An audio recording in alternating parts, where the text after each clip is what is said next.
Blog Talk Radio.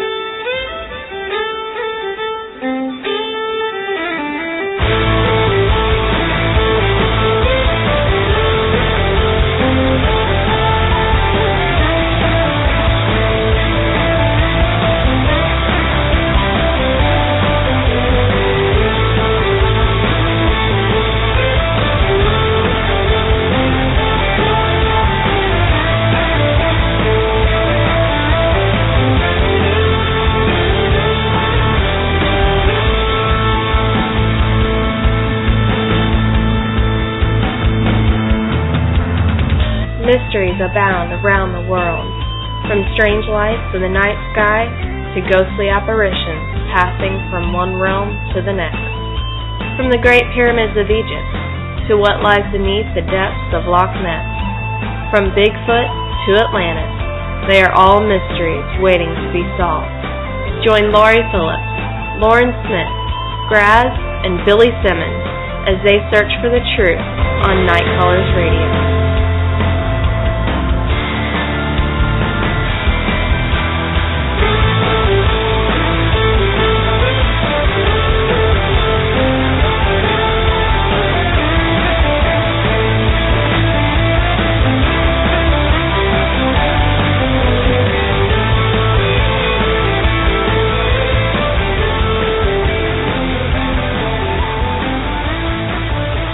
Hello, everyone. It is November 9th, 2014, and you are listening to Nite Callers Radio. We welcome everyone to our show tonight. And it is the first weekend after Daylight Savings Time has changed, and I absolutely hate it. I just want everyone to know that. It's just like it gets dark so fast. It's just awful. So how's everybody doing tonight? Doing pretty good. Pretty good. How about you, Spent the Bill? weekend charging up all my batteries, brought all my bags out and recharging all the batteries to my cameras and stuff. Oh, my goodness. Are you planning a trip? No, I just got to bring them out every once in a while and do that. Otherwise, I got some old cameras that go back 12 years or so. I got to keep those batteries charged up. I'm surprised they've lasted this long. Yes. Still got my thermal I got to charge up. Forgot about that one. I hope you get a chance to get out and use it. I really do. Well, we're right smack in the middle of the monsoon season right now, so I don't see that anytime soon. No. But it rains a lot. Rainforest, dear. This is the rainforest. Yeah. Well, where you're at in Washington, it rains a lot, doesn't it? Well, it rains a lot all over. Time. Yep. Yeah. Can't get away from that. I mean, we got half the forest is flattened, most of the forest is flattened, but it's still a rainforest as far as God's concerned. Well, Lauren, how are you doing? I'm doing pretty well. Doing well.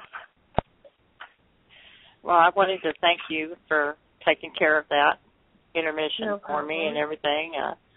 I just got in under the wire. It was awful. I mean, I just was trying to get here, and that's how I feel. I feel like there's not enough time in the day after daylight savings time. You know, it's just yeah, it's crazy.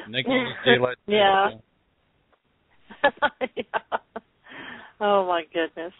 So, Bill, how are you doing? Is Bill with us? Oh, I'm sorry. I've still got Bill on mute. Bill, are you? I'm sorry, Bill. Hey, it's okay. It is what it is. I'm doing great. I'm enjoying this cooler weather. It's coming. I can't wait. It's supposed to snow Sunday. I'm geared up. I'm waiting. Really? In North Texas or up in Arkansas? No, well, Arkansas and North Texas both. They're calling for snow Sunday. So. Oh my goodness! I'm gonna have to get my firewood up. It's crazy. Hey. Of course, you got ulterior motives for this time of year anyway. Oh. Well, we've got a huge show ahead of us, so I'd like to kind of go ahead and get to it. At the very beginning of the show, we're going to have the main guy at SOSBI, Doug Waller. We're going to have him on first, and then we're going to go to a round table.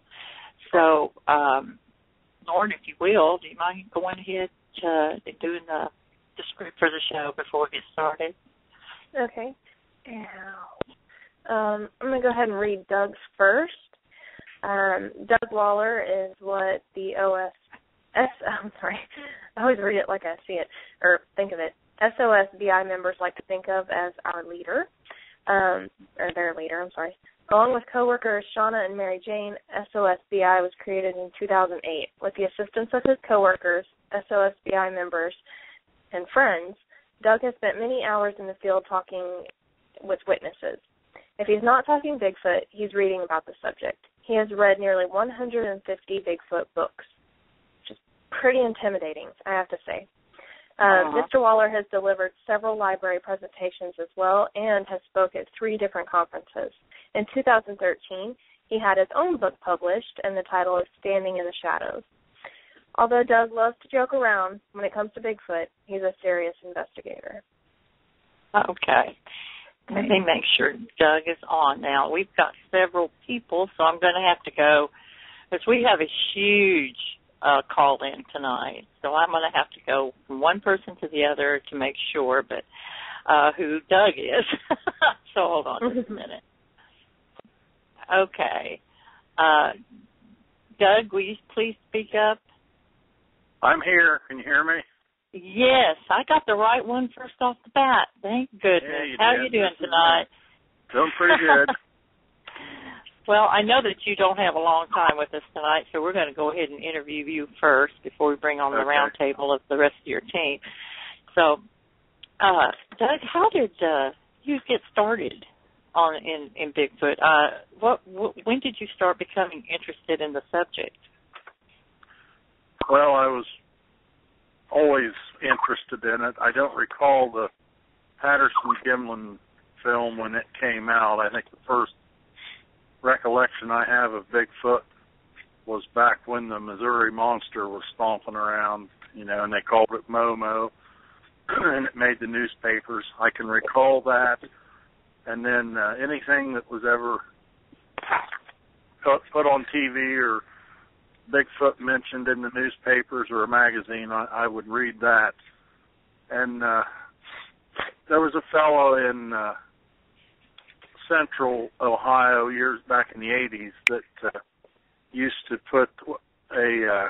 have meetings every so often, and then he'd have a conference. And I'd go to some of his meetings.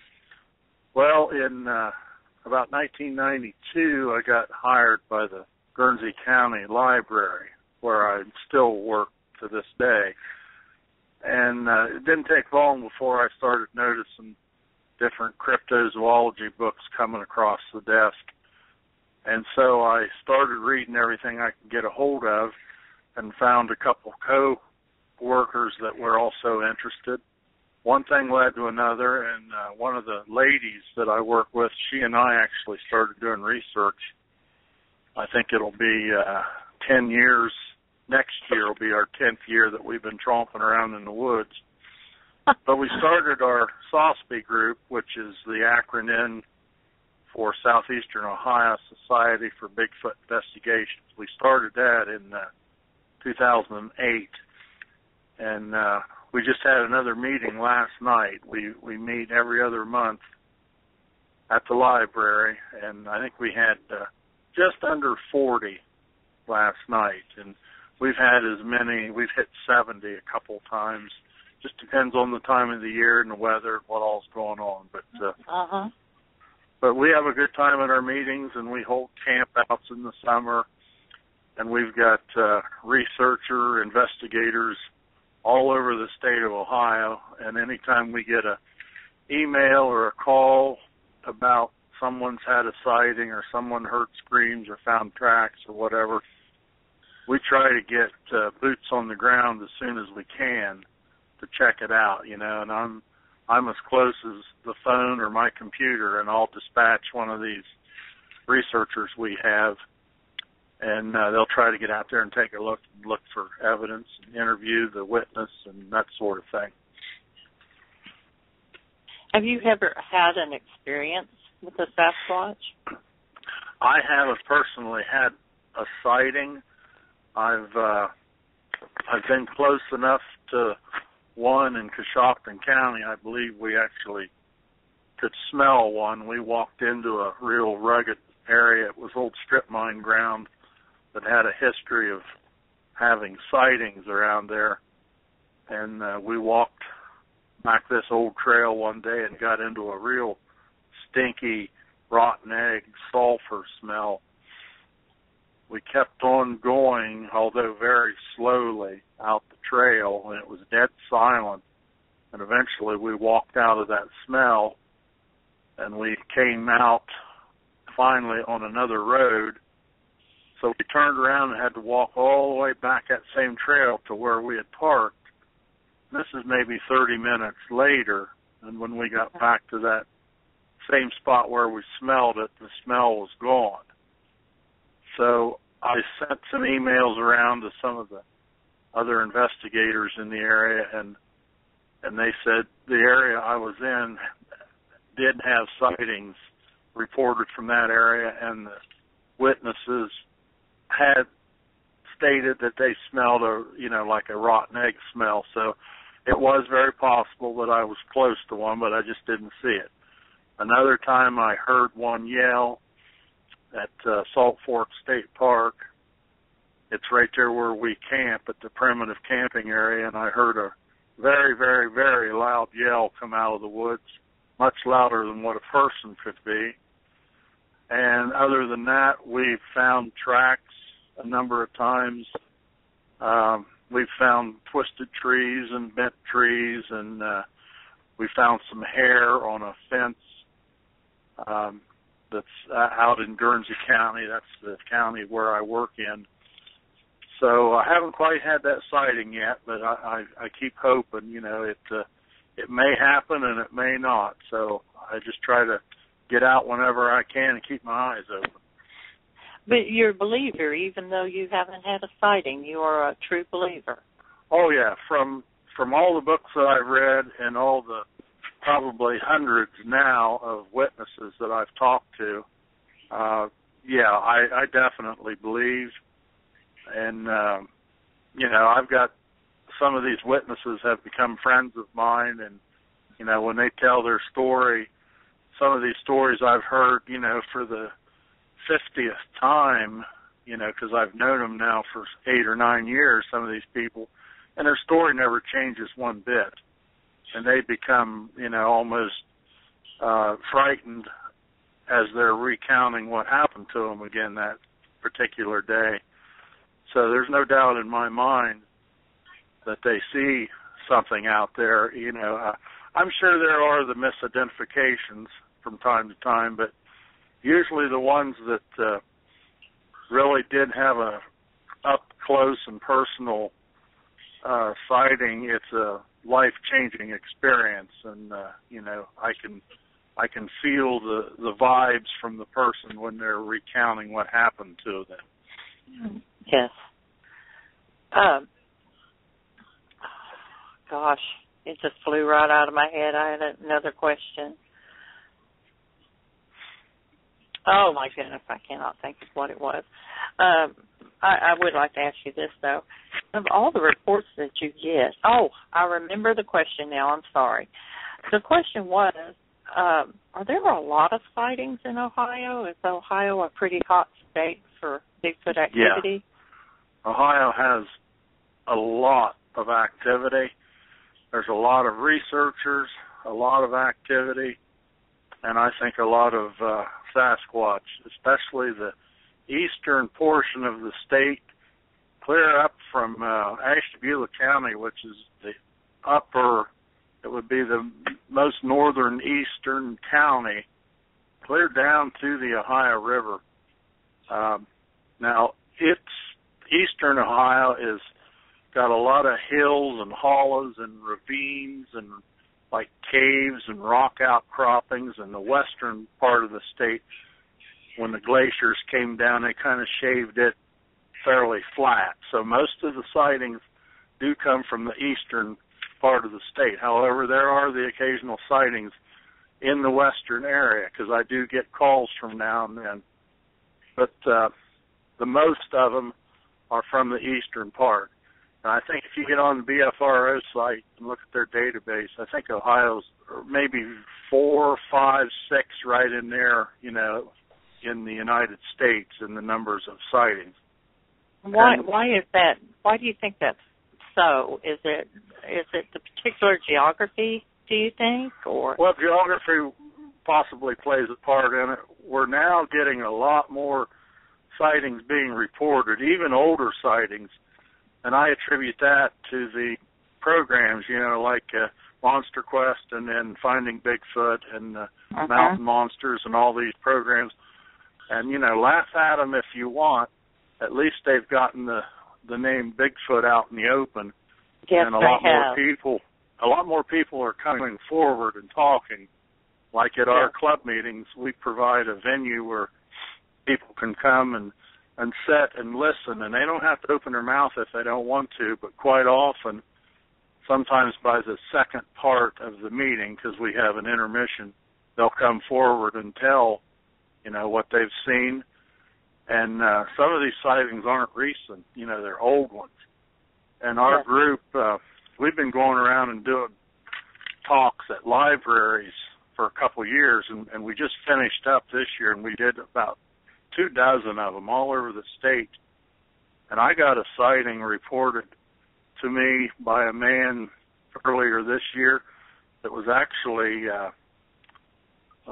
he said it was, he's 72, it was 60 years ago when this took place, and he had never reported it. And when I said, you know, why didn't you ever tell anybody? And he said, who would I have told? Who would have believed the 12-year-old kid? And he lived with, you know, his stepfather, and he was real stern, and, you know, he didn't get along with him, and he had a very terrible life coming up. The guy worked him like a dog and everything, but he would go out and plow in the fields with a horse, and this Bigfoot would stand and watch him and the horse out there in the field. And I said, well, weren't you scared of it? You know, you were 12 years old. And he said, if you had the kind of childhood I had, he said, I survived about everything and nothing really scared me. You know, it hardened him, his upbringing. But I think that's all because of these programs, you know, and they get laughed at sometimes because, you know, they look silly out there playing rock and roll music and walking around, you know, with a big entourage of people and equipment. But at least people are talking about Bigfoot, and that is a good thing. Absolutely. You know, a lot of people have said, well, they don't ever find a Bigfoot. But actually I have heard through the grapevine and that many times they have experiences and things happen to them when they're off camera. They don't have a camera rolling, and you know that's the way it happens in Bigfoot research. And so they've had cameramen that have had experiences and sightings and stuff like that. So this kind of thing goes on, but if you don't have it to put on the show, you don't have it to put on the show. But they will say, this is a hot place, and you're watching it and you're going, I don't see anything hot about it. But but actually what we don't know is what went on. I commend them. I really do. And a lot of people have issues with the show and everything else, but I think that they have brought people out and an interest in the subject. And then there's, like you said, all those people who have had sightings who were reluctant to come forward now feel a little more comfortable about coming forward because they realize they aren't the only ones. Right. So, and have you ever...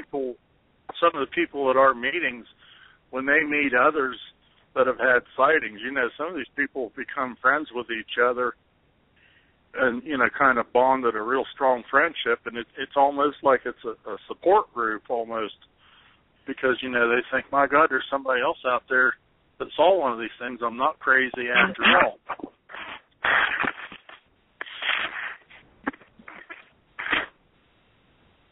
Are you still there? Yeah, I'm here. Okay, I just heard a scraping. I thought maybe you dropped your phone. No, but we worked with finding Bigfoot in 2011. I got a call from one of the producers, and they came to Cambridge where we work at the library and stayed, and we hooked them up with some of the witnesses, and one of our regulars at our meetings was on the program, and she's written up in my book. You know, she's one of the stories in my book, and they treated us fine. They were, very interested in our group and supported what we're doing. And I know a lot of people kind of give Matt, a hard time and don't care for him, but they all treated us fine, respectfully. Respect. Yeah, yes. And we didn't have any problems whatsoever with them. They came back to Ohio this year, and they filmed, I believe, up around Akron, Canton. And I didn't go to the town hall meeting this time because I'd been to the other ones, but some of our other group, I think Steve went, and I think he'll be on tonight on your show. I think he went to it. Okay. How about aggressive accounts? Have you ever gotten a report on a family being terrorized, or their livestock, or their home or property, where they felt like they needed someone to come in and investigate because of terroristic type behavior from what they believe to be Bigfoot? Well, yeah, I haven't personally talked with anybody been injured or hurt in any ways. I have talked with people who've had their dogs killed. They've had cats killed. And, they've just about suffered coronaries themselves when they looked out the window and there was something looking back in at them. But that's just the curiosity side of Bigfoot. And now some of the older people, I try to tell them, I don't really believe you're in any kind of danger. You've had these things stomping through your yard and going in the barn and this and that for 25 years, and they've never kicked the door in and come in and killed you. So I don't think they're about to do it now, Right. But don't take a shotgun out there and try to scare them off. Just let them be. But so many of these people, I think they kind of condition the things to coming around because they'll throw table scraps out, and garbage and stuff. And, it's kind of like feeding a stray dog. Once you do that and you get them conditioned to coming around, I think they'll keep on doing that. So I'd caution people, maybe you don't want to do that, throwing scraps out because you might lure in the wrong kind of thing. And a lot of people say, I'd love to have them coming around my place. I'd say just be careful what you wish for because you could get it. Yes. Well, so many people out there believe there's just one. Yeah, I've heard that. There's actually, a lot more than that. I mean, what would you, you're just wagering a guess, but could you just kind of throw a number out there what you think might be in this country? I've read some of the other authors put figures out there like 10,000 or in the thousands or several hundred. And I thought, well, how in the world could they come up with that kind of a figure? Exactly. You would have to have some kind of a grid work where, first of all, the investigators would have to work together, which probably is never going to happen because I've experienced the very same thing. Too many of them don't want to share anything that they have with you, but they want to know what you know. But you have to share your information. I can just say that being in this for 9 years now, I was surprised at all the sightings that we're getting. And I know if you go on BFRO, their number changes. You can go on the particular state and then click on that, and then it opens up all your different counties. And Ohio, for instance, has 88 counties. And I think the number one county in Ohio for reported sightings is 19. But you have to remember, that's 19 that have been reported, and that's just to BFRO. There's other databases with other groups that wouldn't have that information. And plus, they say for every one that's reported, there could be 10 that go unreported. So I always make it I always ask the witness when they're reporting something, have you reported this before? And quite often they say, no, I told my husband and he laughed at me, or I told my boss and he laughed at me, so I didn't say anything to anybody else. And then I saw one of your cards, or I saw you were talking at the library, and I thought, what the hell, I'll try to, reach out again and tell somebody. So with that being said, just in all the numbers of stories that I'm getting, Ohio must have hundreds just in Ohio. But there again, you would have to get these researchers to share their information and try to, do like a grid of, we know there's a little pocket of them up here, and we know this area right here we've never had a report, and work something out. And it would take an awful lot of work and cooperation, and good luck with getting it done, because I just don't see some of these people cooperating and doing it. We would be glad. Yeah. Our group would be glad to share. Yeah. Well, that's the way it's always been. I've been in this for almost 15 years, and it's always been kind of a professional jealousy, competitiveness. Backstabbing. It's just been but you know what? I found out it's that way in almost any kind of community, in the paranormal, ghost hunting community, UFO community. It's just, I don't know. I spoke at Wheeling, West Virginia this spring at Cabela's, and Jeff Meldrum was one of the speakers. And I had a chance to sit down with him and just talk to him, about this and that and everything. And I said, Jeff, I've been reading all these books, and I said, I wasn't aware that, I know there's jealousy and there's bruised egos and there's problems right now, but I didn't realize that it went back so far. And I was telling him about I think it was a symposium they had in British Columbia, and DeHenden was there, and John Green and Grover Krantz, and I said, there's a video of that, and I was watching it, and DeHenden was just giving one of the other ones what for. He said, he gave everybody what for. He said, he heckled me when I spoke. I mean, that's what Meldrum told me. I said, he did. He said, oh, yeah. He said, they were fighting way back then. Said, this is nothing new. They've always been doing that. Yes. Grass, do you have any questions for Doug Waller? Because he's going to be leaving us soon. He's got to go. He's not able to stay for the entire show. What kind of equipment you take out there in the field right now? Well, we just got our FLIR unit recently, and we've been playing around with that, and we got a real good image from Salt Fork State Park, and I'll let Steve tell you about it when he's on, because he was the one shooting the video. But we've got trail cameras. Nobody really seems to get anything with that. If anything, they seem to act more as a deterrent than anything. Yeah. Mm-hmm. But the FLIR unit we're real pleased with, and we've got some audio recordings that we took a couple weeks ago, and we're still trying to listen to that and decide exactly what it is we're listening to, because we can't make it out yet.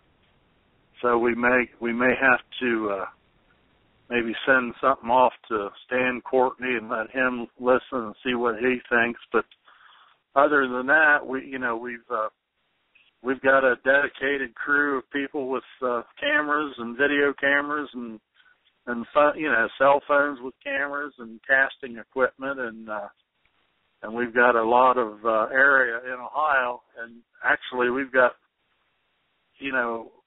properties that we've been invited to come and camp on and check out, and we just can't seem to come up with enough time to hit it all. Mm-hmm. Well, what do you do when you get out there to draw them in? Well, or are you just out walking and looking, or do you actually stay in one place and try to draw them in? Well, now if we're out there in the daytime, of course, we're just looking for evidence, tracks or something. But as far as going out and trying to make any kind of a contact, that's usually a nighttime venture. And some of us have gone out and done calls and knocks. But Salt Fork State Park has enough areas out there. You can pretty much just go out and sit and listen. And, because there's campgrounds and there's dumpsters all over the place, and there's kids playing on bicycles and riding around and stuff that would draw a curious squatch in. And if anything, Salt Fork's got too many researchers now, because when you hear that tree knock, how do you know out there if that's Bigfoot doing that or if it's somebody else? So you really have to go back in it's a 20,000-acre state park, and there are an awful lot of people going in there. So, we're kind of expanding in some of these other areas. But we've got some areas that we've had quite a bit of activity at Salt Fork, and so we're going to continue to hit it, but there'll be other places too. Doug, if someone had a report that they wanted from Ohio and they wanted to contact you, how would they go about doing that? Well, they could call me on my cell phone if they want. It's 740-624-5122. Or they can email us at southeasternohiobigfoot@yahoo.com. Okay. And you had mentioned that you had written a book. Can you tell us a little bit about the book and how one may come about obtaining a copy of your book? Okay. Well, the book came out last year in the spring, and it's called Standing in the Shadows, Bigfoot Stories from Southeastern Ohio. And it, I start out telling about how I became interested in Bigfoot and how we started our SOSBI group, and a little bit about the group, our meetings and our campouts. And then I go into some of the places that we actually researched, and then some of the stories that I learned of, and some of these people, well, the one lady, Lorena, she was on the Finding Bigfoot program from when they were here a couple of years ago. She actually had 2 eyewitness sightings, and then she had a third encounter where there was one inside the barn with her when she was in there feeding the horses, which was a very, very frightening experience. That's in the book. The book's $18, and if you want it mailed, it's an extra $2. They can write to me, Doug Waller. It's 465 North Moose Eye Road, Mooseyeye Road, Norwich, Norwich, Ohio, 43767. I'm working on a new book that I hope to have out by spring, and it won't be so much about how I got started, because we've already covered that. It's going to be Bigfoot stories, that I've been told from people, when we go and do these library talks and people that come to our meetings. And I've even expanded outside of Ohio. I've got some from other states on there too. And I'm still getting stories. I talked to a couple people on the phone today. I'm still collecting stories. So I hope to get that finished up this winter and have it out for spring. Okay. Well, Doug, we really very much appreciate you being on the show, and I know that you're going to have to scoot out of here in just a little bit. So we're going to go ahead and C-table. Okay. And the only way I know how to do this is because we didn't have proper amount of time before the show started. I'm going to call the last 4 numbers of the phone number and ask you if you are a member of Southeastern Ohio Bigfoot Investigations. And if you are, then I know that you're a roundtable guest, and I'm going to ask your name, okay? So let's start with the very first one up here. Okay. The last 4 numbers is 9146. Are you a member of SOSBI? SOSBI. Yeah, this is Harry. I'm a member. Okay, your name is what? Harry. Harry? Okay, yes. Harry. Okay. I'll put your name in right now.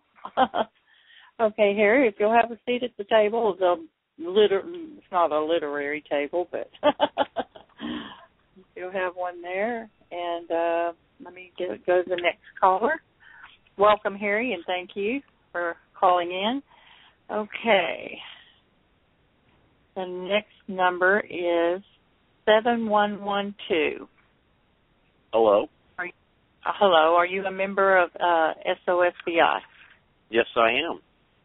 And who are we speaking to? This is Mark. Hi, Mark. Welcome to the show. Hi, how are you?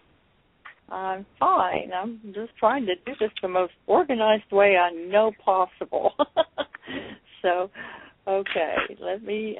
If you'll just have a seat, I'll be with you in just. We'll be with you in just a moment. Let me get this next one. The number is 3794. Are you a member of SOSBI? Yes, I am. I know who this is. This is Amy. Yes, it is. Hi, Lori. Thank you. Hi. How are you doing, Amy? I'm doing great. I'm nervous. Oh, don't be nervous. I'm like, my goodness, you pulled all this thing together. I don't know how in the world you did it, but you did it. Okay. So have a seat, Amy, and be right with you. I don't know if we were ever able to get a hold of Gail. Were we ever able to get a hold of Gail Grass? I can try again real quick. You'll hear the phone calling. Oh, okay. So don't mind the dial. All right. I'll try one more time. All right. You can continue talking. Try and see if we can get her. Unless she picks up the phone. Mm-hmm. It's the Best Lennox and Steve's Electric. Please leave a message. Just going Thank into you. Voicemail again. I'll leave it on like you said, too. Okay. Be sure to identify yourself as Nite Callers Radio, that you're calling because she's a guest on the show. Well, you just did that right now because we're talking to her. How about that? Oh, she hasn't picked what up an the phone interesting yet. message they're going to get, aren't they? We're just talking to a voicemail. Ship's passing in the night. Okay. Well, let me go with this other number here. 7141. Are you a member of SOSBI? Yes, I am. Hi. Who are we speaking to? Jeannie. Jeannie? Welcome, Jeannie. Okay. Okay. Now I have one more. Oh, you're not going to bring him on, are you? Yes, I am. How are you doing? Here we go. 9078. Who is this? I bet he doesn't know his phone number. Can you hear me now? Yes. Yeah, my headset wasn't working. Sorry. Oh, okay. I feel bad. How you doing, Stacy? Not bad. I wouldn't have come on the show if I'd known Grass was going to be on here. Oh, well. Well, he's here. How you guys doing? Oh, we're doing great. How are you doing? Long time no see. Hard person to get in contact with, from what I understand. I've been on a 2-month sabbatical. I can't help it. It's just the way it is. Oh. It's called teenagers. Teenagers. I'm gonna count on you tonight to help us moderate this roundtable. Would that be agreeable to you? You know these people, and Yeah. Unfortunately, I know a few of you too well, I think. Well, I was kind of hoping you. Yes. Well, unless we've like got hoaxing kind of stuff that you do. I don't know.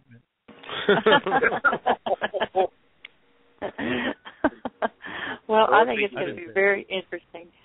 But I think before we go to the roundtable, guys, we're going to go ahead and take a quick intermission. I know this, like everybody's been waiting, and I apologize for that, but we're going to go ahead and go to the intermission because afterwards we will not have time to go to one, and I'm out of coffee, and everyone else needs to take a break real quick. So we will be back in just a few. Let me see. Okay. Here we go. Be back in just a moment, everyone.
Okay, welcome back to Nite Callers Bigfoot Radio. Lori, how are we going to handle this with everybody? I am not quite sure yet. This is actually, when we had a round table before, what we did basically was we went from person to person, asked each one to tell a little bit about themselves. like how they got into it and why they're interested in the subject. So I thought we would start out like that. How about that? Yeah, go ahead. Pick on Amy first. Amy first. Oh, she's so nervous. You don't want to go first, do you, Amy? Pick on Amy first. That's okay. You want to go first, Amy? Sure. Okay. Sure. How did I get interested in Bigfoot? Yes. I would say that it was probably 1972 or 73. I was probably about 7 or 8 years old, and I saw the Patty film for the very first time, and that was it. I was hooked. I, of course, through my teenage years, forgot all about Bigfoot, and then got married and had children, and then came the internet age, and I remember the very first time I logged on and was able to search for something, I looked up Bigfoot. And, of course, found the BFRO database, and opened it up, and it had a map of the United States. It said, click on a state. So I thought, well, click on Ohio. And when that database came up, I about literally fell out of the chair. And that was it. I've been hooked on it ever since. And I did have a couple outings with the BFRO. However, SOSBI was closer, and they met regularly, and they were very warm and open, and I'm just really thrilled that I'm a part of SOSBI. That's my story. Well, thank you, Amy. That was great. See, you did marvelous. I don't know why you were worried. Okay. Grass, you want to pick another one, or do you want me to? Is it my turn? Well, I didn't write their names down. Oh, they're on the switchboard. I have put all their names on the switchboard. If you have the switchboard ahead. I'm going to talk to Harry next. Harry, how did you get interested in Bigfoot? I've always been interested in the unexplained, anything from aliens to ghosts, you name it. However, I have to say that I never really believed Bigfoot was real.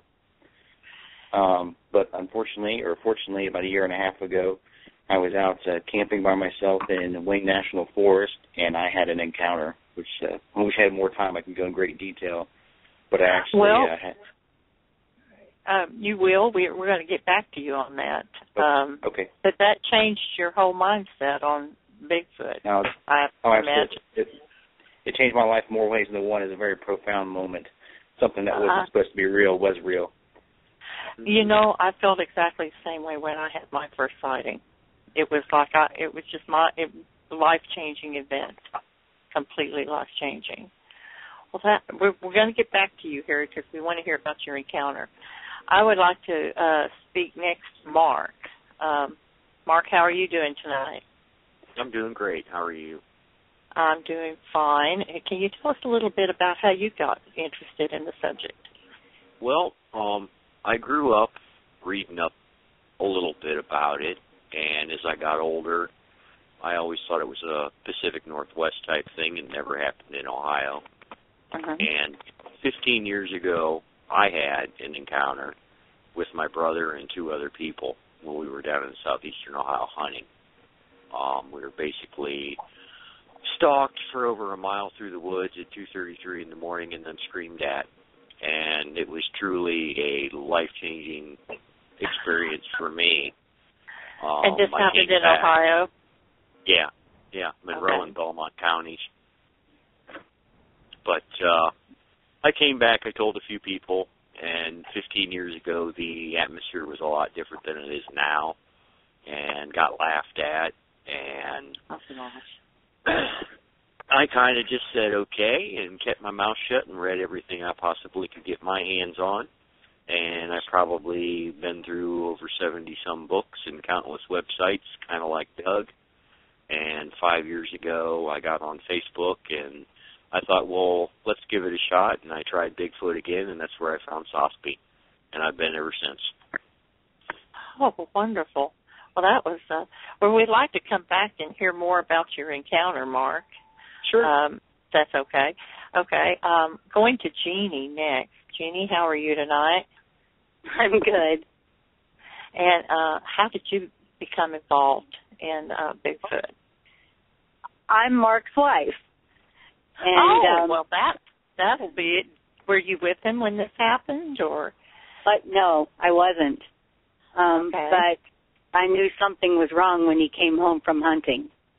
So that's how I found out. And then when he started going to the SOSBI meetings, I started going with him.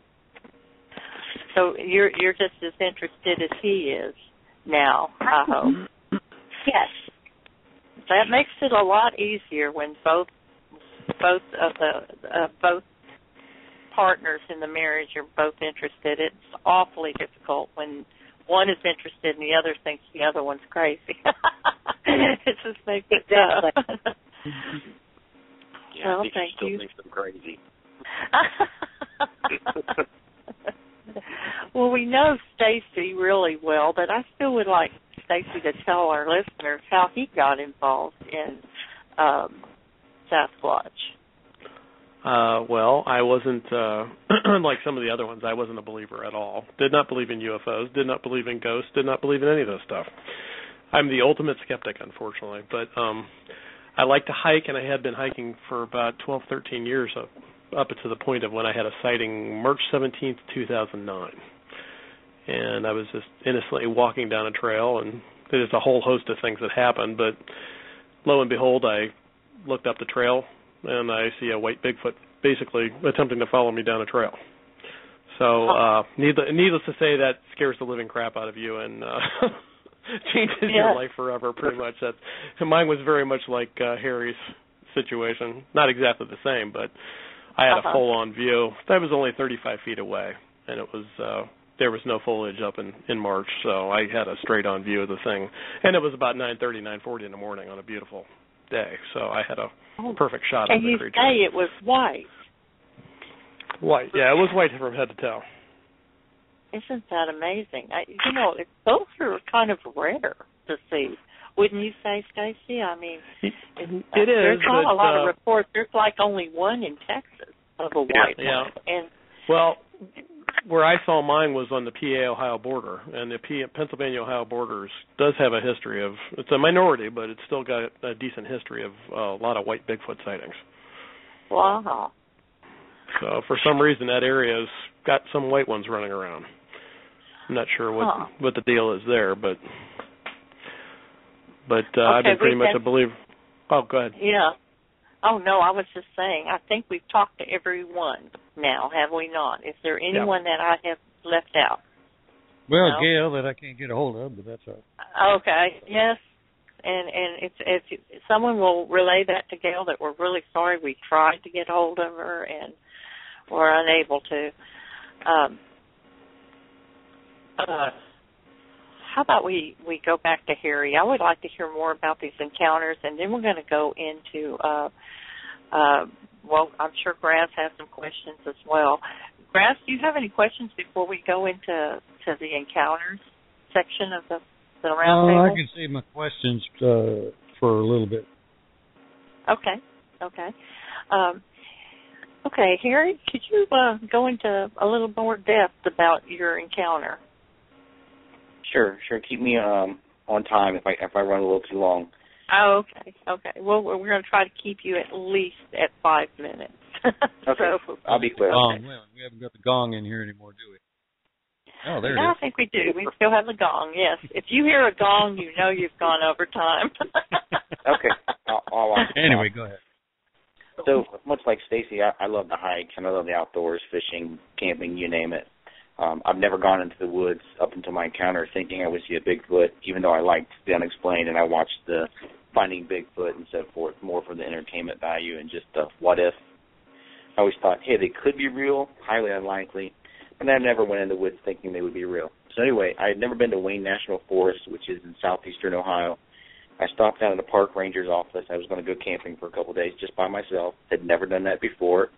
But, again, I wasn't really too afraid of anything in the woods. And so I stopped at the ranger's office. Some ladies there gave me a map, helped me find a location where they said they had no knowledge of people camping or any ATVs driving around, four-wheelers or anything. It would be nice and quiet for me. So I'll jump ahead a little bit. I'm back in the woods by myself. It's on a very rainy day, and it had been raining probably for about a week straight at that point. I set up a little shelter under a tarp with a hammock. That was where I was going to camp in. And while I was there, I was probably underneath that for a couple hours before the rain finally broke. And I was at the bottom of a valley. There's a ridge line up top of me. And at some point in the evening, I heard knocking, and I'd seen Finding Bigfoot before, but it sounded just like the tree knocks that they do with their baseball bat. I can't remember. It was 3 or 4 knocks. It was kind of down in the valley with me. And I thought, I laughed at that point in time to myself thinking, hey, that sounds like Finding Bigfoot knocks. Didn't think anything of it. A little bit later, I'm guessing maybe 15 minutes later, I can't remember exactly, I heard talking on top of the valley. But it was just quiet enough to where I could hear talking, but I couldn't tell what they were saying. It sounded like maybe they were speaking Chinese or something, but I couldn't tell what they were saying. And so I thought maybe perhaps the map the ladies at the ranger's office gave me was incorrect, and maybe there was some development nearby, houses, and maybe that's what I was hearing. Mm-hmm. So I'm trying to make a fire, and the ground's really wet, and I couldn't get a fire going. So the whole time this is going on, I'm trying to make a fire. That was off, if I'm facing up the valley to the ridge line, that was off to my right. And I can't remember now, let's say 45 minutes later, I hear something walking on the other side of brush, maybe 75 yards off to my left. And I swear it sounded like a person walking. So I yelled over, who's there? You better show yourself, because I'm kind of thinking maybe it's somebody out there with me, and I heard the talking and the knocking. And no one responded. And then just a couple minutes later, a whistle, and I kind of related to like a slide whistle, because it kind of changed tone. A whistle like any other whistle I've ever heard came from that same direction. So I yelled over, I said, okay, who's there? You better show yourself. And I'm carrying a gun at the time, so I announced I'm carrying a gun, and I said, you better show yourself now because I don't want to inadvertently, shoot you if you startle me. No one responded. So no one responded, and then I continued to try to make a fire, and maybe another 5 minutes go by, and a large rock comes over the hill from the top of the ridge line and lands probably 15 feet from me. And so I started yelling to whoever was up there, I better show yourself, I have a gun, I don't want you to startle me, I may shoot you. And I'm telling you, I was mad at this point, because I thought somebody was just trying to mess with me. Right. Oh my gosh. A couple minutes later went by, and I hear the loudest rustling of leaves on top of the valley, on top of the ridge line. I thought somebody was coming running over the hill down at me. So I put my hand on my gun. I really thought somebody was coming over. But I looked up, and I could see sitting back on top of the ridge line was a tree, and the best way I can relate it, it's about the size of a small utility pole, was whipping back and forth. Whipping, like violently whipping back and forth, not just moving, swaying. And I thought, oh, my God, that's got to be multiple people or a very large animal doing that. And I packed up my stuff as fast as I could, and I tried to run out of there, but I was carrying a backpack. Anyone who backpacks knows you can't run very fast with a backpack. I was about 3/4 of a mile from my car, and I'll tell you, I really felt that my life was in danger at that point in time. Having a gun did not give me peace of mind at all. So I thought, well, if it's an animal, I'm clearly running scared. That just makes me look like easy prey. So I calmed myself down, and I said, I'm going to stop periodically, make sure there's nothing coming up. There's a trail that I was off of. Make sure nothing's following me up the trail. Make sure I don't hear anything coming behind me. Don't see anything. And so I got to running, and all of a sudden I smelled the weirdest, nastiest stink ever. And I thought, oh, my God, that's what they say on Finding Bigfoot. You smell something when there's a Bigfoot. Uh-huh. And so I stopped, and it smelled strong, but I didn't see anything, didn't hear anything. And so anyway, I stopped probably another 3 or 4 times over this 3/4 of a mile, and it was the second to last time I stopped. I had a little bit of the view up the valley, and this is in late July, so the foliage is extremely thick, and I can't see very much around me. That was what made it kind of scary, because I could at times probably only see 15 feet in either direction. But there was a little bit of break in the foliage up the valley towards the ridge line, and I was looking at the very top of the ridge line, and then all of a sudden something came in my view just down from the ridge. It's coming at a 45-degree angle down towards the trail. Had I kept running at the pace it was going, we probably would have intercepted each other. And I thought it was a person at first. You know, my first thought was maybe that's who is up there, or maybe that's not who was up there doing all that stuff. Maybe I need to warn this person. This is all going through your head, you know, in a flash. And then I realized that's not a person. It was a Bigfoot, and I'm just standing there in awe. I'm like, they're real. Oh my God, they're real. It was light gray. It wasn't quite white, but it was very light gray, with a black nose, black lips, and black eyes. And I really honestly thought I was going to die at that moment. I thought it was coming down to kill me. And so I tried to get out. How far away was it from you? I'm not too good at estimating distances, especially in a forest, but I would say maybe 75 yards. Okay. Too close. Could you guesstimate how tall it was? Possible. No, I really couldn't, because there was really nothing around it that I knew I could, you know, make a relative height to. But this was the classic linebacker Bigfoot. Wide, very wide, very muscular looking. And so when you saw it, what did it do? It was looking at you, obviously. Was it just standing there? Was it swaying? What was it doing? No, it was running down the hill. It just came into view for just maybe 2 seconds. And it had the characteristic, I felt so stupid, and I've apologized to so many people on the call here that I used to call them crazy. And they would say what Bigfoots do, and I'm like, you don't know what they do. They're not real. Well, it was exactly what they said. It had a really long arm swing, almost looked like it was a hurdler, the way its arms would go swing out as it ran, and it was running down. And when it saw me, it pivoted to its right. So instead of coming down at a 45-degree angle, it pivoted instantly and was now heading parallel to the same direction I was going. And it did not break stride. When it turned, it did not slow down. I was absolutely amazed how it moved.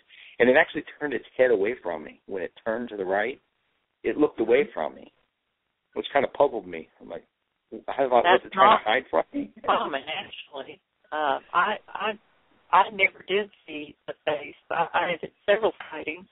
It turned the face away from me every single time, except for about the fourth time I saw one. It was actually stood there and looked at me. But I don't know why they did that. It is funny.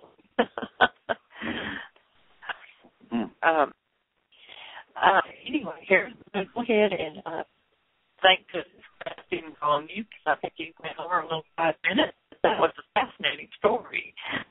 So we're going to go ahead and start. Hello?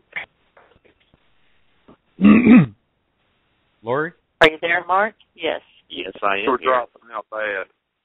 Okay, Lori. I am? Your connection a little Yes, bit. Okay, you're back again now. Okay, what about now? Can you hear me? Yeah, there you are. Okay. Well, what I had said was thank you so much, Harry, for telling your experience, and now we're going to go to Mark and hear his, okay?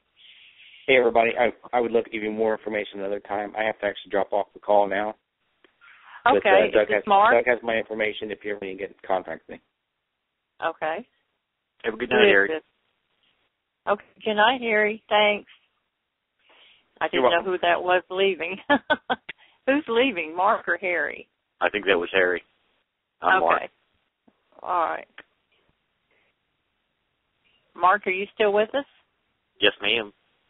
Okay. Mark, can you go ahead and tell us about your experience a little more in depth, please? All right. I'm an avid hunter and fisherman, have been my whole life. I'm a machinist, and unfortunately, I've pretty much had to work on second shift most of the time I've been a machinist. And we would go to Southeastern Ohio every weekend during bow season and go hunting. Me, my brother, and usually a couple other guys. And this particular weekend in '99, and it was either the last couple weekends in October or the first weekend in November, we went down there to go hunting for the weekend. Typically, just like we always did, I would get out of work at 11:30, pick them up, and by the time we would get down there, it would be 2:33 in the morning. Most of the time, we would just grab our gear and go up into the woods and get in trees and catnap till the sun come up and bow hunt. This particular weekend was just like the rest. We got down there at 2:33 in the morning. We parked the truck.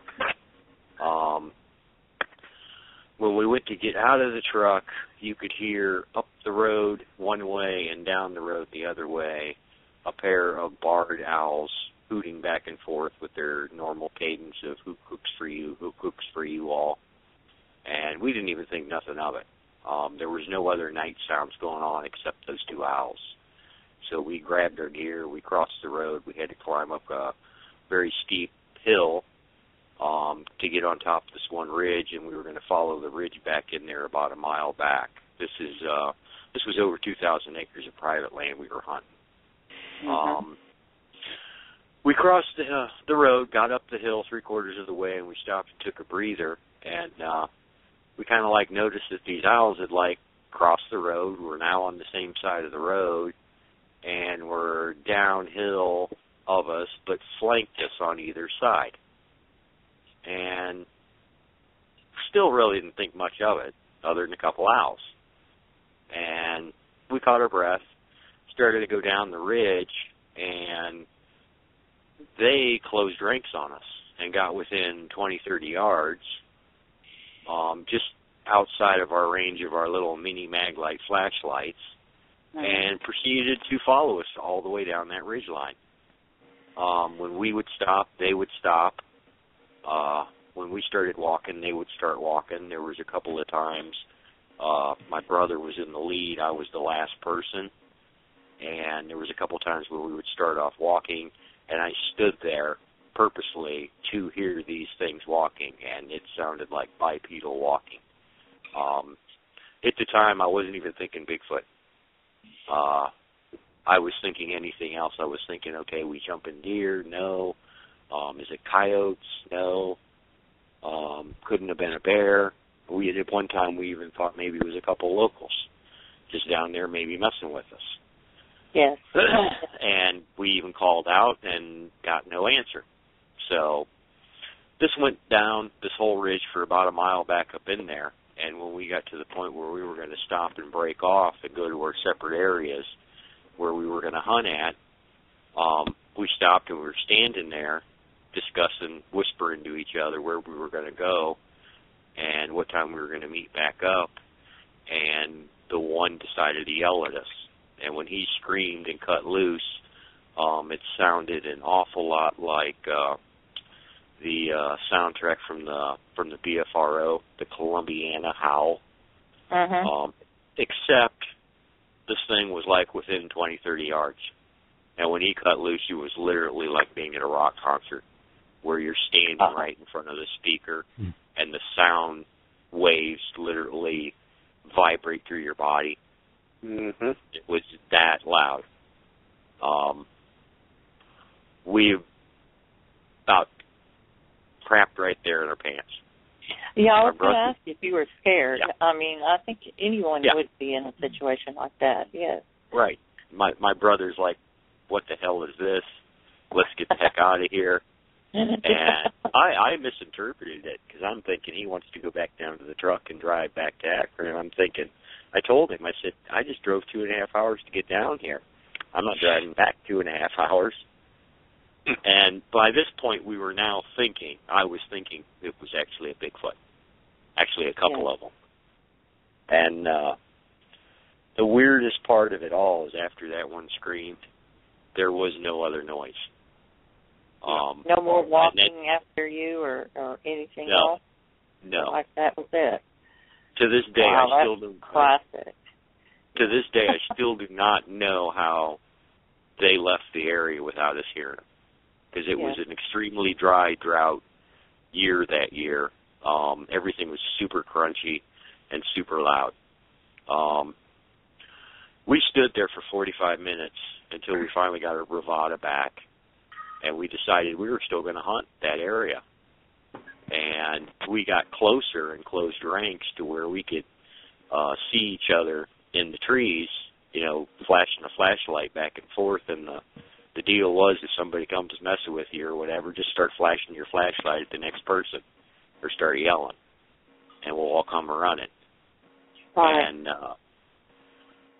we got in trees, and we sat there, and as the sun started to come up, you expect the woods to wake up as well, start hearing birds and squirrels and stuff like that. We didn't have any of that.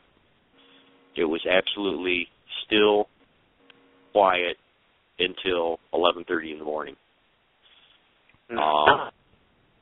which I think is totally amazing, because I think that they were still around in the area up until about 11:30 in the morning.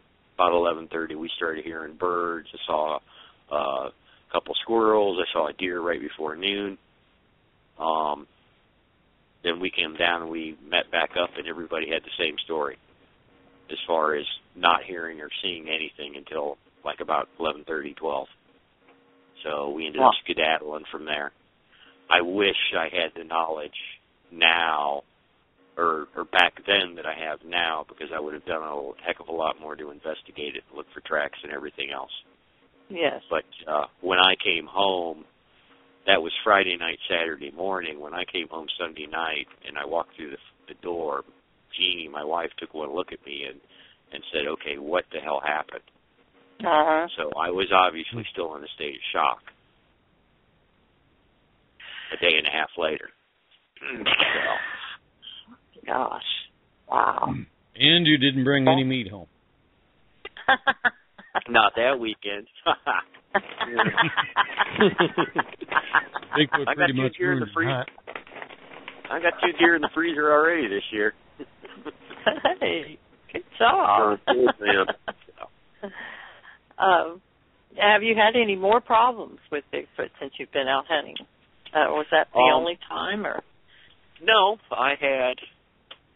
Well, I came back and I told a few people, and I kind of got laughed at, and that's when I decided that I wasn't going to tell anybody, but I was going to also try to do as much research and reading as I could possibly find, because that's the way I pretty much address anything when I encounter it, either in the woods or whatever. I've got a strong interest in finding out anything and everything, especially when it comes to nature. If I hear something like a bird or something like that I can't identify, I'll go to the library or start looking at databases and try to find out what it was. And I did the same thing. And what was it? 5 years ago, I went to my high school class reunion of all things, and they urged me to get on Facebook. And when I got on Facebook, I thought, well, let's type in Bigfoot again. And that's when I got involved with SOSBI and met SOSBI and Doug. Doug has been very instrumental in getting me to come out of the closet and participate in this. If he'd have told me 6-7 years ago that I'd be into Bigfoot as big as I am or doing the research that I'm doing, I would have laughed. I would have laughed very heavily at you. Yeah. So. Well, thank you for telling us your story. It was wonderful. Oh, you're welcome.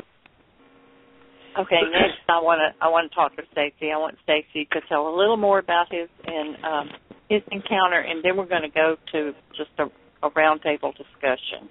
Okay. Well, Lori, you can go right to that if you want. Who hasn't heard my story already? I haven't. I don't think we I don't have. want you to repeat it until you screw it up sometimes, and then we can say, oh, you told me. Checking you for validity there. Oh, gotcha. Okay. Well, you should have checked it the other million times. So what's your involvement with SOSBI there, Stace?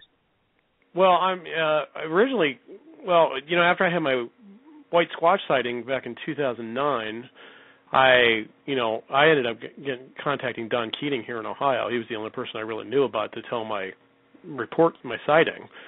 and he was running the Ohio conference, and I got so addicted to Bigfoot that I went to every Ohio conference, and then some of them over in Pennsylvania as well, but just any of them I could get a hold of. And, through the network, you meet a lot of people, and I had heard of Doug and SOSBI, but I was involved with some people here in Northeastern Ohio going out Bigfooting, and was, doing things on my own for a while, loosely connecting with other people. And then I ended up meeting Doug last year at either the Ohio conference or one of the other conferences, and I had heard of him, but I just officially met him last year and got involved. Not been quite involved the last couple of months for a lot of other reasons right now, but so I've been basically a member of the group probably for a little over about a year, maybe a year and a half, something like that. Okay. And I had no idea. I had no idea. I was so surprised to find out that you were a member of this group. And I was really surprised to find out you were going to be a guest. I was like, yes, a man we can never get a hold of is going to be on our show tonight. Awesome. No one can ever get a hold of me because I'm too busy with so many other things. Yes.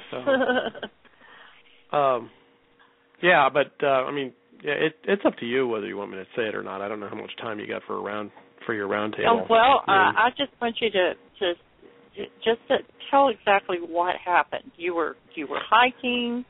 Well, I went to a park in Eastern Ohio. I just got a trail map of the park and downloaded off the internet. Were you by yourself? I was by myself. Yep, drove with my truck about an hour to the park and came to a spot on the map. It was during the day, I presume. Yeah, it was about, I think I pulled in like 9:15 in the morning, something like that in this area. And I had pulled in, I had a choice of two bridle trails to hike. And I'm looking at the map, I'm like, eeny, meeny, miny, mo. I just randomly picked one of the trails. And started hiking down a trail, put my leather boots on, started hiking down a trail. Nothing, I don't think I can really ever say I've gotten that sixth sense kind of feeling. But nor did I get that feeling this day either. I was hiking down a trail probably several hundred feet, I'd say maybe the length of a football field, across the top of this ridge. And the trail was fairly straight for the most part. But there was one point before I came to the point of this trail where it turned down and started going zigzagging down into this ravine. I was about 100 feet away from this turn. And I don't know, I just stopped for some reason. It might be the sixth sense kind of thing, and I decided to step off into the dry leaves to see what was down into the ravine. I can't even tell you to this day why I did it. I just remember doing it. Took 2 steps off in the dry leaves, made a lot of crunching sound, real loud crunching sound, and somewhere down in the ravine on that trail, as it was going down into the ravine, I heard something get up off the ground and take off like a freight train. And it was loud. It was really loud. And that's made me jump back onto the trail. But I'm not thinking Bigfoot because I didn't believe in Bigfoot. Right. I stood there, I don't know how many minutes it was, maybe 5, 6, 7 minutes, kind of contemplated things, I think. But, I mean, I had scared pretty large bucks and other animals before that sound like they're making a lot of noise, and I just blew it off. So after several minutes, I decided to proceed down the trail. Got down to where it started turning down into the ravine, and didn't think much about it till after my encounter, but as soon as I got to the edge where I started turning down the ravine, I heard 3 whistles coming from behind me up along the ridge from back where I had previously hiked down the trail. And about 8, 9, 10 seconds after that, down into the ravine, another 3 whistles answered. So that I thought about afterwards. I didn't even think much of the whistles. The whistles at the time before I had my encounter, I just blew it off and assumed it was birds. Not thinking that most of the birds weren't out. You know, it was 41, 42 degrees that day, and it was March 17th. In Ohio, it was still, fairly cold. You're coming off the winter, and I didn't give it much credence at all, and had kind of blew it off. I really didn't even stop much when I heard those whistles. I just remember hearing them, and I kept proceeding down to the ravine because I was still interested in what had gotten up that made so much noise on the trail. So I proceeded down to the ravine to the spot where I thought I heard something get up from up on top of the trail, and put my backpack down on the edge of the ravine and was probably there for 8, 9, 10 minutes. Looked around behind me, didn't see any disturbances or footprints or anything on the ground that would indicate something got up. I said, screw it. I said, I'm done messing around. I don't know what the heck it was. I'm here for some exercise. I'm going to get going. I put my backpack on my back and take my first step down in the ravine. And as soon as I take my first step, I see a big white flash go across the top of the trail, on top of the ridge up where I was previously. And that's when I turned my head to the right. And as soon as I turned my head to the right, this thing, at that time I didn't know what it was, stopped right between two trees. And we had to stare down for about 12, 13, 14, 15 seconds. Wow. And, what was your I went back to reaction? I mean, did you just stand there, or did you run, or? Yeah, just jelly. I mean, I felt like my knees were going to give out from underneath me. So, because the way back to your car, you would have to go right by this individual. Yeah, I had to go right back. He was up on top of the trail where I had to go. It was either me go farther down in the ravine, which I wasn't going to do. I just knew I had to get back to my truck. But as soon as I saw it in plain daylight, I knew it was a Bigfoot immediately. That's the first thing that popped into my mind. I can't tell you why that happened. But I looked at him over my left shoulder all the way up the ravine. I forced myself to move, and he was watching me, and we probably had another 15, 20 seconds of eye contact as I was making my way back up the trail towards him. And as soon as I got up to run a turn to where it would have come back towards him, I lost him in some brush that I was going by. I saw the first 2-3 footsteps of him, and boom, he was gone. And that was the longest hike all the way back. So you weren't hiking anymore. Now you were jogging back to the trail. No, I literally couldn't get myself to even go fast. I was not riding or jogging at all. It was a hurried pace, but I remember I had to watch the left of me where he took off down the ridgeline. I knew where he probably went, and I had just kept my head turned that way all the way back to my truck. So that's the big, quick summary of. But I've never heard the story, Stacy. Oh, I can tell you much more detail later. So I can't believe you've not heard it before. All the times on Skype. Come on. And I know there's a lot of people out there listening to this show that have not heard it. And I want to let people know that we're not taking calls today. If you have a question and you're in the chat, please post it there. But we have way too many people on the switchboard right now. We're not going to try to take calls. But thank you anyway. Okay, so that was great, Stacy. Wow. I don't know why you don't tell that more often. That was just wonderful. Wow. I don't think I've heard that before. No. I just remember him wearing short khakis with his white pasty legs out there walking around. I don't know. I was really trying not to get that image going. Thanks, Chris. Oh, great. There's another heckler on the line. Great.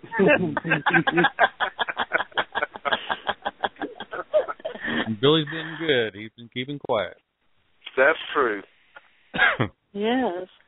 Bill, do you have any questions for anybody on the roundtable? You get this roundtable started. Do you have a good question? No, things are rolling pretty good. If I have one, I'll jump in. Okay. How about you, Grass? You've got a question to start the roundtable?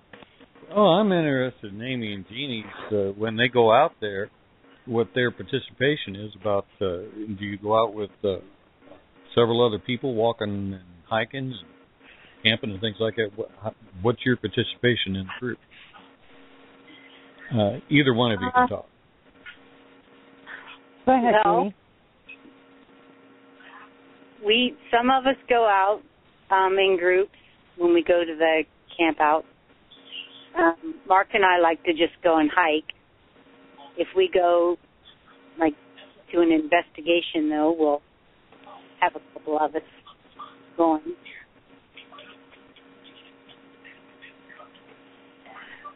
I don't know what else to say. Yeah, well, it's pretty much loose about how many people go out together at any one time then? I would say, about 4, maybe 3, 4 people go out. I would like to say just one thing, is I know that some of us don't feel like we have, anything to participate, or to add. Oh, that's not true at all. Oh, well, I've said this many times. We are, if you will, if you don't mind me saying, we are blessed as a group. We have people from all over Ohio that everybody brings a talent or a gift to the table. And one of Jeannie's talents, Jeannie, if you don't mind me saying, is she has such a knowledge for plants. And I think we can all agree that Bigfoot does a lot of eating out there. And I was able to go hiking with her and Mark on a couple occasions, and it was good through the woods. And she was able to say, and this is this, and this is that, and it was really a great experience being out there with her. And Mark is very knowledgeable with his trees, so we're blessed as a group. And I think as far as participation, it's really cool because we all have our own niches. Some people are more interested in the audible, part of Bigfoot. Audio, yes. Yes, the audio. And some people are more interested in sightings. That would be me too, also. And the experience that I've had, it was an audio, one, but it's really cool because we all have our particular niches that we find more interesting about Bigfoot than others. I don't know if Mark, if you and Jeannie would agree with that. I fully agree. Yeah. Okay. Definitely. So you got a tech head in the group and you got a plant master in the group. You can figure out certain things in different categories along those lines. Right. I consider myself pretty well versed in animal behavior too. Oh, that comes in handy as well.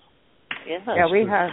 I don't know how many avid, but I know at least of two of them that are avid and they're active members. I mean, they're at every camp out, and we're lucky as a group. We really are. And it's a rather large group too.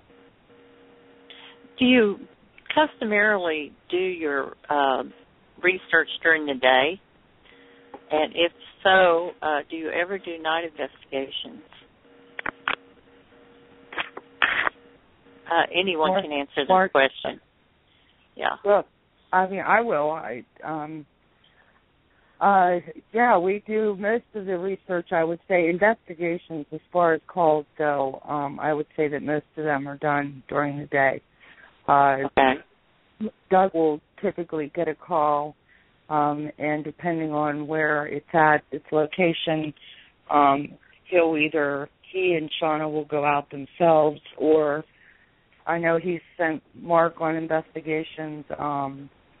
I don't know, Stacy, if you've gone on any investigations. Two. Okay.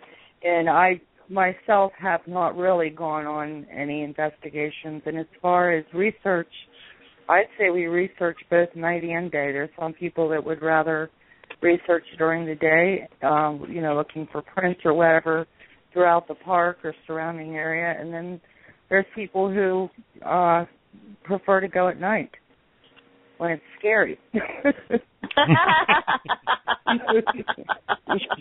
now you got a thermal camera. You can see what the noises are. Yeah, it's true. Right. Oh, my goodness. Have you and had a chance to... Time of year, it's coming up to that time of year when the leaves are gone. And the thermal camera will be able to see a lot farther. Right. How long has your organization had a thermal camera? I believe we were, we had a member, and she purchased it, I believe, in May. Okay. And she's been really good about letting people use it and borrow it, and so we're. Yeah. I noticed that there was a picture on the slideshow, and anyone that's interested, we do have a slideshow for this group, and on the page, on the Nite Callers page for this group, there was one that looked like two thermal images caught by a FLIR camera. Do you know? Does anyone here know anything about that picture? Who wants to jump?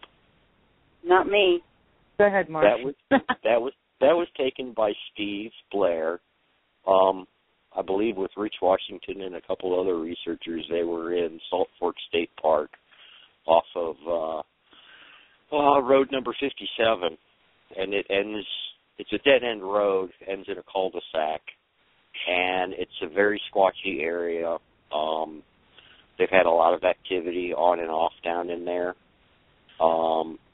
They went down there that particular evening and were just milling around in the cul-de-sac and using the therm and just listening and doing their thing, and they picked up these images off the side of the hill actually coming down to them. And then if the one image is posted, it almost looks like there's one holding an infant. Oh, wow. But they definitely had 3 different images there. You know what strikes me as interesting, and I just want to say this, is that as many researchers that go to this area, how can there still be Bigfoot there? I would think the Bigfoot would check out and go somewhere else, like Wayne National or somewhere else where there wasn't about 1 million researchers there. I've been trying to figure out Salt Fork since I got involved with SOSBI, and I still to this day cannot pinpoint exactly what the draw is of why they're hanging in that park. But that park is probably the hottest spot in the whole state of Ohio. It's Not got only to be for something very important there. Maybe just all the things that are required for Bigfoot to survive. You know, they've got cover, they've got protection because it's a state park. Right. There's no hunting there. There is hunting in that park. There is. There is. There's hunting in designated areas. Wow. Wow. Matter of fact, actually, this is part of one of the things that I kind of think is kind of the draw is there is hunting in the park in certain areas, but over by the lodge and the golf course area, they have designated refuge areas where you're not allowed to hunt. And it's pretty amazing because if you want to see deer in that park, just hang out in those areas and you'll see deer crazy all over the place. You go to other areas where you're allowed to hunt, you very rarely see deer. So the deer are smart enough to congregate in the areas where they know it's no hunting allowed. Well, some same areas are also kind of like some of the same areas where we're having these encounters go on. Yes, because they're going to follow the food. That makes perfect sense. Plus, they're going to go somewhere where there's no hunting. Right. Wow. Okay. There's also in Salt Fork. There's a pretty cool. I mean, I haven't been even in them, but there is cave system. There is a cave system in Salt Fork State Park. So this, I think there's a lot there to offer. There's marshy lands, kind of a swampland part, and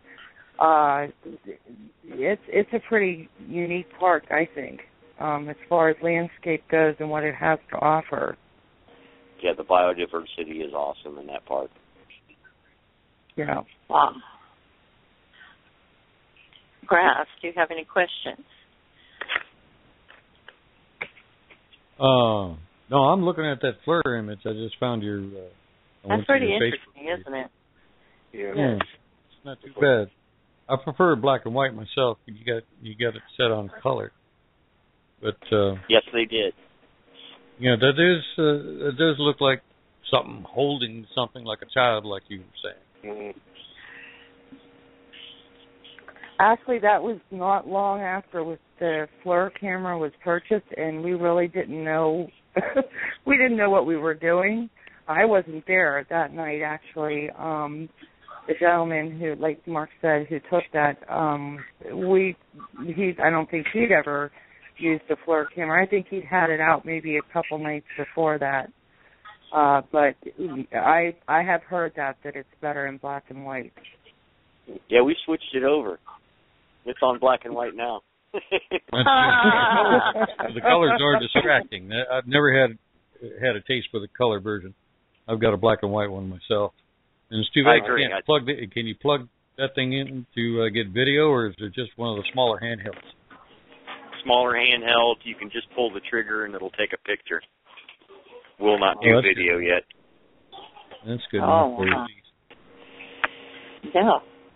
It beats nothing. At least you can look and see what it is you're hearing out there, so you're not, getting carried away thinking that you've got a Sasquatch out there and it could be something else. I'll tell you what happened to me one time. I swear I heard bipedal footsteps. I could have swore it was a Bigfoot standing in there, or a person, something, walking bipedally. When we took the night vision out and looked, guess what it was? It was a deer. And it sounded like 2 feet to me, and what it was the deer was stepping on it was actually just making, I don't know how to describe it, but they were putting 1 foot in the other footprint, I don't know how to describe it, but you know what I'm talking about. And it is, as it was moving, it's still, as we were watching it, it sounded like bipedal, like 2 feet. So, blurs will come in wonderful. Right. Right. We also have some people that have some night vision goggles, so that's pretty cool too. What kind of audio has SOSBI come up with recently? Mark, do you want to talk about that also? Because I wasn't there for that either. Sure. We just had a camp out. What was that? October, I want to say maybe the 15th, 16th, or something like that. Our last camp out of the year. And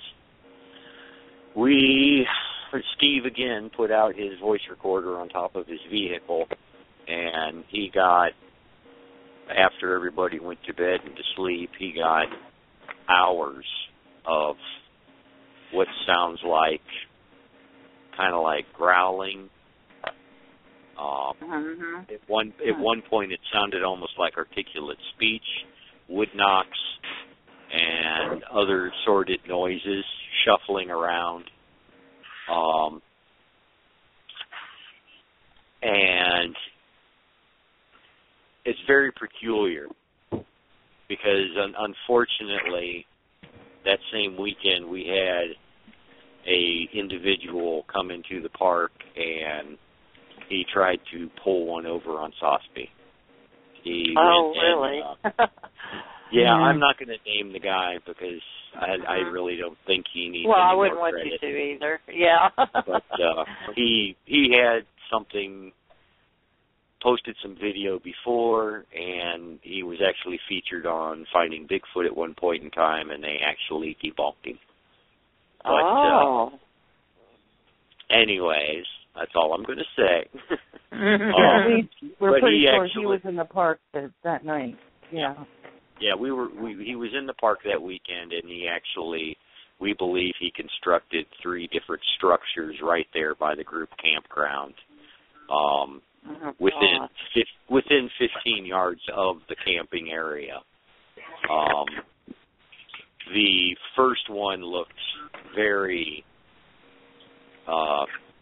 primitive and like a Boy Scout would do, almost like a lean-to type structure. The second one was a little bit better, where he bent a sapling over and he actually wrapped and tied it to another tree trunk and then put limbs on it adjacent to another down thing and created a cubby type shelter.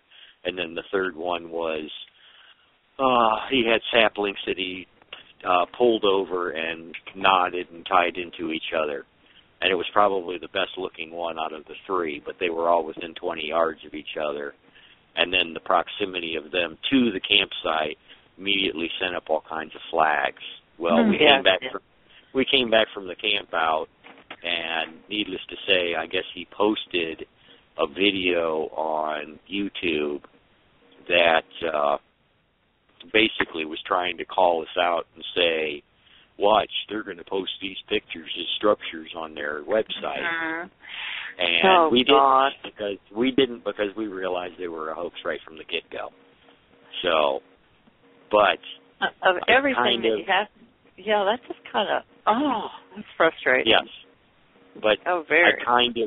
we've kind of discussed it with this amongst ourselves and stuff, and I'm kind of into the position that anything that was recorded or found that weekend is pretty much null and void. Right. Yes.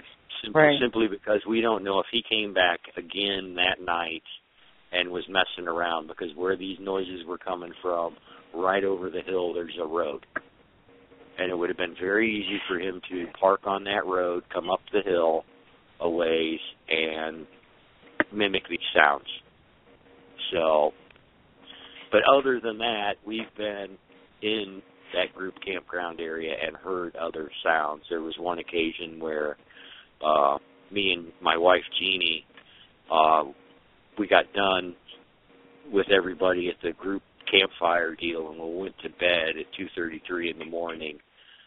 We got into the tents, and we're rustling around with the flashlight on and got situated and tucked in, and no sooner than we turn out the flashlight, right 20, 30 yards away, we distinctly heard a very loud and unidentifiable bird call. And this is 2:30 in the morning. No bird is going to sing a song at 2:30 in the morning. They're going to wait till the sun comes up. My wife has got a very good nose. There's been several occasions where we've been in that group campground and she's smelled a wet, musty dog-type odor that she couldn't identify wafting in and out of the area, which I find very fascinating, because in that, where the group campground is, especially in the summertime, if you go to the wood line, if you step 10 feet in, you pretty much completely disappear. It's that thick around that campground. And it would be very easy for one to sneak in and observe anybody and everybody in that campground without us knowing you were even there. Right. I had a good story about that campground that happened this July, and this is the group camp that we rent. And Mark, I hope you don't mind me jumping in there, but go right in. It came to mind, and a couple of us decided to go out. We were having a group camp out, but we decided to go out a night early. And so there were 3 SOSBI members, but there were also some people from out of town that they had reported a sighting. I believe it was in the Chillicothe area. And so they had come up for the camp out, and they were being kind of loud. It was late at night. We'd all pulled in pretty late. It was after 9 o'clock or so before we got all settled down, got our campfire going, and it was about 12 or 12:30 at night, and they were arguing back and forth. And the other thing that was different was we'd come in on a night early, but I had also brought my dogs with me, and I have two large dogs, and sitting around the campfire, and they're arguing back and forth. And all of a sudden, you could hear coming through the canopy of the trees a rock. You could just hear it sailing through the trees, and we're talking, I don't know, how wide do you think the group camp is? Mark and Stacy, Jeannie, what is it? What would you say, 100 yards? Oh, no, maybe more like 50 yards, 50 to 75 yards across. Okay, yeah. Maybe 200 long. Long, okay, yeah. Come across, the width and land within a couple feet of where we were at.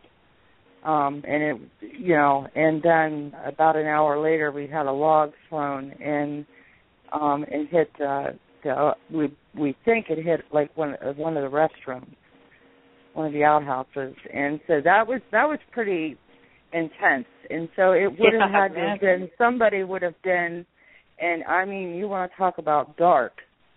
It is dark on the outskirts of that campground because, as Mark said, you step in there 3 feet and you just disappear. And that was a really intense night for myself. I was on edge all night long. I love hearing from people who've only been in it a few years, because their excitement and passion about it is just palpable. And after you've been in it for a few years, you become a little more seasoned, and you're not as excited about. You're still excited, but it's not the same. It's not like all-consuming, keep you awake all night type thing. You just kind of go, well, that was cool, and then go to sleep an hour later. But when you've only been in it a couple of years, you don't go to sleep an hour later. You're lucky if you sleep at all. Yeah, no, I didn't sleep that night. Yeah. Wow. If I can break in real quick. Yes. Wait, Brad. We only got about a little over 12, 13 minutes left here. Mark? Yeah. Yeah. I posted something on your SOSBI Facebook page. Okay. It's a link to my YouTube. Now I'm just going to have to pat myself on the back on this one. Go to that link, and you'll see an example of a camera that I developed. Okay. And I can explain it to you on Facebook if you like. Send a friend request or something. I can explain it to you on Facebook. Okay. About how it's created, how it's made, but the video will explain all that. I've got 2 or 3 examples of it. It'll help your group out a hell of a lot. Okay, cool. Cool, because I don't have. Thank you. I mean, Stacy's team. I think Stacy's team on Facebook with that stuff. The infrared camera. Are you still there, Stacy? Are you talking with the special filters, Grass? Right. Yeah. The night shot. Talking about, yeah, the night shot. Yep. Okay, cool. Blob Squatch Eliminator. All right. Blob Squatch Eliminator. I love it. Because I don't have much credence in the trail cams at all.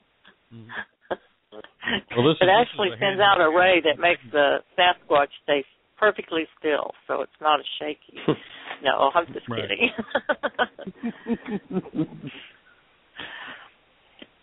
So anyway, Lori, go ahead and close it out. Oh, okay. Yeah, we're going to have to go ahead and call it a night. But I do have one final question for anyone who wants to answer, or each and every one of you would be just absolutely fine. The question is, do you want Bigfoot to be discovered? That's the question. Anyone here want Bigfoot to be discovered? Well, I'll take a stab at it. Okay, go ahead. Up until the first of the year, I did, but I think around about January, February this year, I started really thinking about it. It's kind of my hobby now. I don't want my hobby to be ruined. That's kind of the way I look at it, It just kind of, because I think if you prove it, this is just me from a selfish standpoint for me. I would love to. There's part of me the science is so consuming for me since I'm such a science freak. That's what interests me, and that was my whole goal for the previous 4 years. But for me now, I'm afraid it's going to ruin even my time in the woods when I go out in the woods, because you're going to have to. Right now, even when you go to Salt Fork, sometimes you don't even have time on your own when you go on certain trails. Or I don't exclusively go to Salt Fork, but I go quite a few other places in Ohio. But I don't know. I got a feeling it's going to might taint it a little bit for some reason. But that's kind of me being a little selfish, I guess. But I would prefer not. I would prefer not. Yeah, I felt that way when they were Bigfoot Friday. You remember back when Rick Dyer came up with his first one? Well, I felt that way.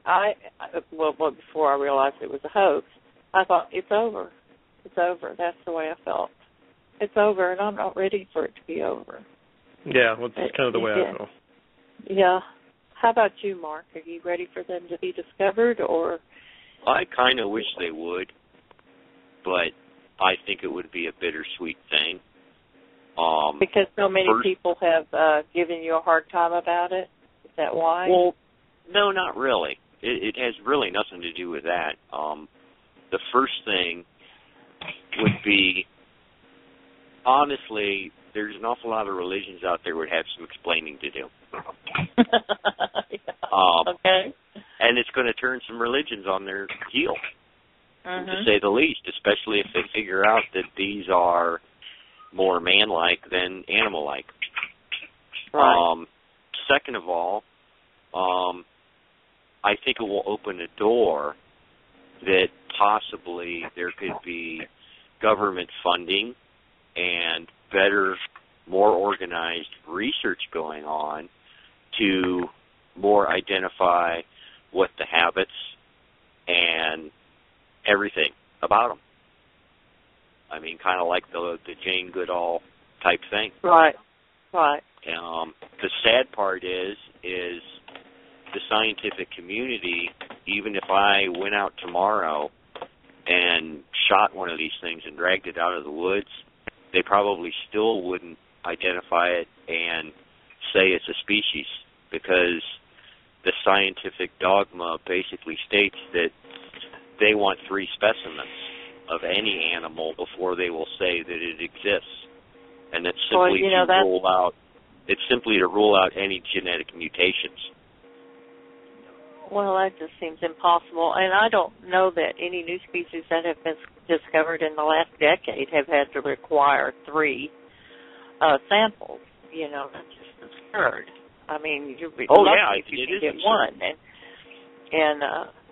Personally, I think the evidence that we have now is mind-boggling. I mean, just the footprints alone. You have dermal ridges in some of these footprint casts that they have identified, and they're not humanoid, and they're not gorilla or primate. They're kind of like a blend of the two. And to me, that's the most damning evidence of their existence right there. And not to mention the blood samples. Countless blood samples.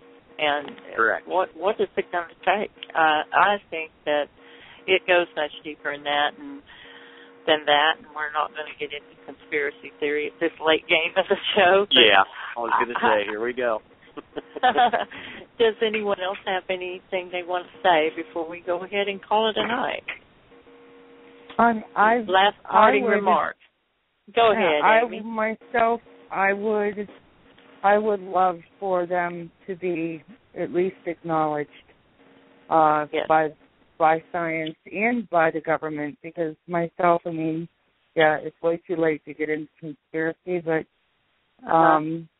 I would like to see them to be at least acknowledged, and as Mark said, hopefully, or maybe you said, to hopefully get some government organized funding where there can be some organized research going on. I agree. You know what I would like to see? I would like to see laws enacted to protect them, like in Washington State. Right.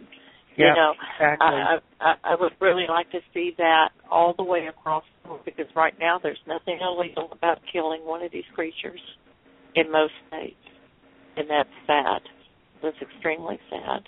We don't know how endangered they are. We don't even know what they are, and I just don't think they should have a target on their back. I think most of us can agree with that. Okay. Everybody was talking at once. I know.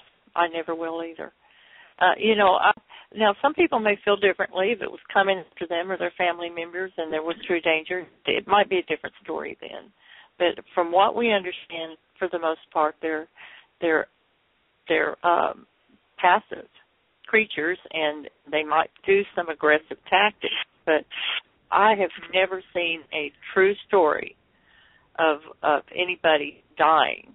Of course, now 911, or not 911, 411 missing and all that, you have to wonder. And one of these days we're going to have David Plotties on, and I have some hard questions for him when we get him on. But anyway, I want to thank each and every one of you for coming on the show tonight. You were wonderful, and we really enjoyed it. I'm so sorry we just don't have that much longer of a show to do. But we did 2 hours, and we're going to go ahead and call it a show. Thank you so much for coming on. Lori. Thank you for having us on. Thank you. And it was good talking to all of you. And Jeannie, I didn't get to you very much, and I apologize. That's quite all right. Yeah, I'm so sorry. I knew there was going to be somebody that would not get talked too much, and I'm so sorry it was you. And just hang in there. And I think what you and Mark have is just absolutely wonderful. So anyway, I want to let everyone know that next week we're having Thomas Shea from Kentucky. So everyone please tune in to Nite Callers Radio next Sunday night, 8 o'clock Central, 9 o'clock Eastern Time. And everyone say good night. Good night, everybody. Good night. Happy watching. All right. Thanks, Amy, for all your trouble. Oh, it was wonderful. Thank you, Lori. Thank you. Right. Bye-bye. All right. Bye-bye.